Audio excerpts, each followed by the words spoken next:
Evan, dis-moi, qu'est-ce que la discrimination positive? La discrimination positive, c'est de favoriser une minorité qui est systématiquement persécutée. C'est-à-dire empêcher d'être discriminée pour son sexe, son handicap, son ethnie ou sa couleur de peau. Le but, c'est de rétablir l'égalité de tous.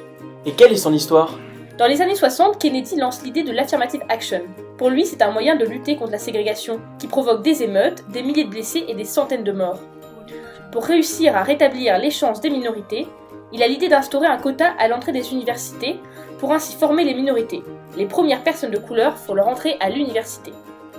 À la suite de ce quota, vient celui du quota à l'embauche, dans les organismes publics. C'est-à-dire que chaque administration doit s'efforcer d'embaucher un quota prédéfini dans chaque groupe de minorités visibles, mais d'observer enfin leur arrivée sur les milieux de travail. Cependant, leur ascension dans la hiérarchie n'est pas encore acquise.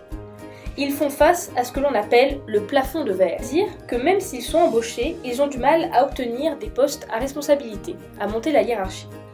La finalité de ces mesures, c'est leur arrivée dans le monde politique, ce qui leur permet de représenter eux-mêmes leur minorité et de mieux défendre leurs droits, dans la formation universitaire, le milieu du travail ou la vie politique.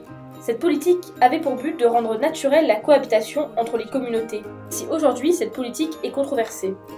Et voilà, c'est ça l'histoire de la discrimination positive. Mais alors Evan, dis-nous quel est son bilan? D'abord, les réussites. Les organismes publics ont réussi à réduire à 0% la discrimination à l'embauche. Des lois ont été créées pour protéger les minorités comme celles sur l'équité salariale, et on a réussi à réduire les écarts salariaux entre hommes et femmes. Mais il reste encore du travail. On a encore 60% plus de chances d'être invité à un rendez-vous si on a un patronyme qui est plutôt franco-québécois. Maintenant, vous en savez un peu plus sur la discrimination positive. Merci de nous avoir écoutés et désolé pour les dessins.